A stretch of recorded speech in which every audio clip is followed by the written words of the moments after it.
സർക്കാർ ജീവനക്കാരുടെ നിർബന്ധിത നിക്ഷേപ പദ്ധതികളായ SLI, GAS, GPF ഇതിൻ്റെ എല്ലാം പാസ്ബുക്ക് നമ്മൾ സൂക്ഷിക്കാറുണ്ട്. ഈ പാസ്ബുക്കുകൾ നമുക്ക് റിട്ടയർമെൻറ്റ് ക്ലെയിമിന് വേണ്ടി ആവശ്യമുണ്ട്. GPFന് ആവശ്യമില്ല എങ്കിൽ കൂടി നമുക്ക് SLIയും GASും നിർബന്ധമായും ഇതിൻ്റെ ഫൈനൽ സെറ്റിൽമെൻറ്റിൽ നമുക്ക് സ്റ്റേറ്റ് ഇൻഷുറൻസ് ഡിപ്പാർട്ട്മെൻറ്റിൽ കൊടുക്കേണ്ടതുണ്ട്. എന്നാൽ മാത്രമേ ഫൈനൽ സെറ്റിൽമെൻറ്റ് നമുക്ക് ക്ലെയിം ചെയ്യാൻ കഴിയൂ.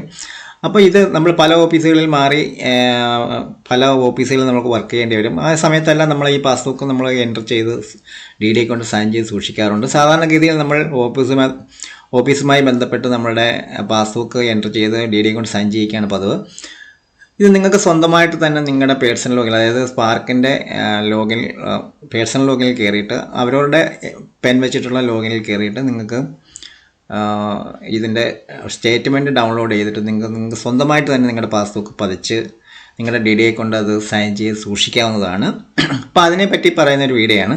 അതിനായിട്ട് നിങ്ങളുടെ പേഴ്സണൽ ലോഗിൽ അല്ലെങ്കിൽ നിങ്ങൾ ഉപയോഗിക്കുന്ന പെൻ, ഇപ്പം DD ആണെങ്കിൽ DD ഉപയോഗിക്കുന്ന പെൻ, ക്ലർക്കാണെങ്കിൽ ക്ലർക്ക് ഉപയോഗിക്കുന്ന പെൻ, പേഴ്സണലായിട്ട് ഉപയോഗിക്കുന്ന നിങ്ങളുടെ ഇൻഡിവിജ്വൽ ലോഗിൻ ആണെങ്കിൽ ആ ലോഗിൻ കയറി ഇത് ലോഗിൻ ചെയ്യുക. ഞാനിവിടെ ഇത് ലോഗിൻ ചെയ്യുകയാണ്. ലോഗിൻ ചെയ്തിട്ട് നമുക്കിത് എവിടെയാണ് ഇത് സ്റ്റേറ്റ്മെൻറ്റ് ഡൗൺലോഡ് ചെയ്യാമെന്ന് നോക്കാം. അതിനായിട്ട് ഞാനിവിടെ ഇത് ഓപ്പൺ ചെയ്തിട്ടുണ്ട്. ഇവിടെ നമുക്ക് അക്കൗണ്ട്സ് എന്നൊരു ഓപ്ഷൻ കാണാം. അക്കൗണ്ട്സിൽ ഇവിടെ നമുക്ക് ഡിഡക്ഷൻ സ്റ്റേറ്റ്മെൻറ്റ് എന്നൊരു ഓപ്ഷൻ കാണാം. ഈ ഡിഡക്ഷൻ സ്റ്റേറ്റ്മെൻറ്റിലാണ് നമുക്ക് ഈ പറയുന്ന നിക്ഷേപ പദ്ധതികളുടെ സ്റ്റേറ്റ്മെൻറ്റ് കാണാൻ കഴിയും. അതിനായിട്ട് നിങ്ങൾ ഡിഡക്ഷൻ സ്റ്റേറ്റ്മെൻറ്റ് ഓപ്പൺ ചെയ്യുകയാണ്. ഇവിടെ നിങ്ങളുടെ നെയിം, ഡെസിഗ്നേഷൻ, ഓഫീസൊക്കെ കാണാൻ കഴിയും. ഇവിടെ നിങ്ങൾ പീരീഡ്, അപ്പോൾ ഏത് വർഷത്തെയാണ് നിങ്ങളിവിടെ എൻട്രി ചെയ്യാൻ നിങ്ങൾക്ക് പാസ്ബുക്കിൽ പതിക്കേണ്ടത്, ആ പാസ്ബുക്ക് പതിക്കേണ്ട പീരീഡ് ഏതാണെന്നുള്ളത് നിങ്ങളിവിടെ സെലക്ട് ചെയ്ത് കൊടുക്കുക. നമുക്ക് സ്പാർക്ക് തുടങ്ങിയ കാലം തൊട്ട്, സ്പാർക്കിൽ നിന്ന് സാലറി മാറിയ കാലം തൊട്ടുള്ള നിങ്ങളുടെ ഡിഡക്ഷൻ സ്റ്റേറ്റ്മെൻറ്റ് ഇതിനകത്ത് കാണാൻ കഴിയും.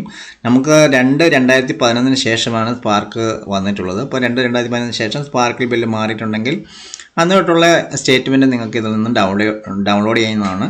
ഞാനിപ്പോൾ ഉദാഹരണത്തിന് കഴിഞ്ഞ വർഷത്തെ ഒരു പ്രിൻ്റ് ഇവിടെ കാണിക്കാം. ആദ്യം ഇവിടെ മാസമാണ് ചോദിക്കുന്നത്. മാസം നിങ്ങൾ സെലക്ട് ചെയ്യാം. അതിനുശേഷം വർഷം,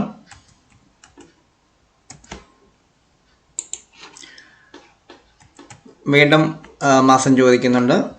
അതിനുശേഷം വർഷം കൊടുക്കുക. അതിനുശേഷം ഗോ പറയുക. അപ്പോൾ തൊട്ട് താഴെയായിട്ട് നമുക്ക് ഡിഡക്ഷൻ സ്റ്റേറ്റ്മെൻറ്റ് ഇവിടെ നിങ്ങൾക്ക് കാണാൻ കഴിയും. CMDRF, എക്സസ് പേട്രോൺ, Medisep, group insurance scheme, state life insurance, GPF ഇതൊക്കെ ഇവിടെ കാണാൻ കഴിയും. അപ്പോൾ നിങ്ങൾക്ക് ഇതിൽ ഏതാണ് നിങ്ങൾ ജനറേറ്റ് ചെയ്യാൻ ഉദ്ദേശിക്കുന്നത് അത് സെലക്ട് ചെയ്യുക. അതിനുശേഷം ഇവിടെ ജനറേറ്റ് റിപ്പോർട്ട് എന്നുള്ള ഓപ്ഷനിൽ ക്ലിക്ക് ചെയ്യുക. അപ്പോൾ നമുക്കിതൊരു PDF ആയിട്ട് നമുക്കിവിടെ ഡൗൺലോഡ് ചെയ്ത് വരും. നമുക്ക് ഈ PDF ഓപ്പൺ ചെയ്ത് നമുക്കിത് കാണാൻ കഴിയും. ഞാനിപ്പോൾ ഇവിടെ PDF ഓപ്പൺ ചെയ്ത് കാണിക്കാം.